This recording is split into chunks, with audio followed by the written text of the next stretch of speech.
और देश से जुड़ी हुई कुछ और बड़ी खबरें आ रही हैं। पंजाब में एफआईआर पर बोले हैं राज्यसभा सांसद संदीप पाठक। मुझे एफआईआर के बारे में कोई जानकारी नहीं है। एफआईआर की कॉपी मिलने का इंतजार कर रहा हूं।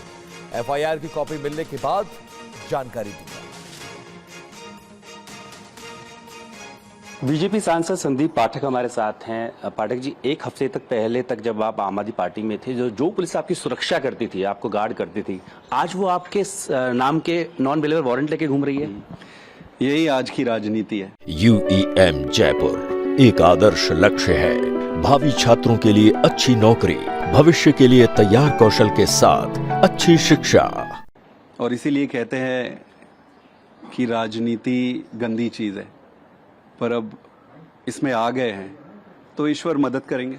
बहुत ज़्यादा एक्सपीरियंस नहीं है मुझे इन चीज़ों का, बट मुझे लगता है कि जब आप सच्चे होते हो, दिल से सच्चे होते हो और किसी के प्रति कोई दुर्भावना नहीं रखते हो, तो भगवान मदद करेंगे। मैं अपने जीवन को अगर राजनीति में दे रहा हूँ तो मेरे लिए ये इम्पॉर्टेंट है जितनी मेरी समझ है, जितनी मेरी बुद्धि है। हो सकता है मेरी बुद्धि कम हो, मेरी समझ कम हो, जितनी मेरी समझ है उस पर देश इम्पॉर्टेंट है। और मुझे लगा कि रास्ते अलग करने का समय है, तो मैंने बड़ी शांतिपूर्वक तरीके से अपने रास्ता अलग कर लिया। मेरा ना किसी से द्वेष है, ना मेरा किसी से शिकायत है। अभी जो एफआईआर हुआ है उसकी एफआईआर की कॉपी मेरे पास नहीं है, बट अगर एफआईआर की कॉपी आएगी तो उस पर मैं फिर विस्तार से और जो चीज़ें कहनी है फिर मैं तब उस पर बात करूँगा। उम्मीद थी ऐसा करेंगे आपके साथ? कुछ भी होता है राजनीति में, कुछ भी होता है। मैं ये कह सकता हूं कि मैं अनीति और अधर्म मैं नहीं करूंगा, बाकियों का मैं कुछ नहीं कह सकता हूं। मैंने अब तक नहीं किए, और जब तक मैं राजनीति करूंगा मैं अनीति और अधर्म कभी नहीं करूंगा, मैं चाहे सफल हूं चाहे असफल हूं।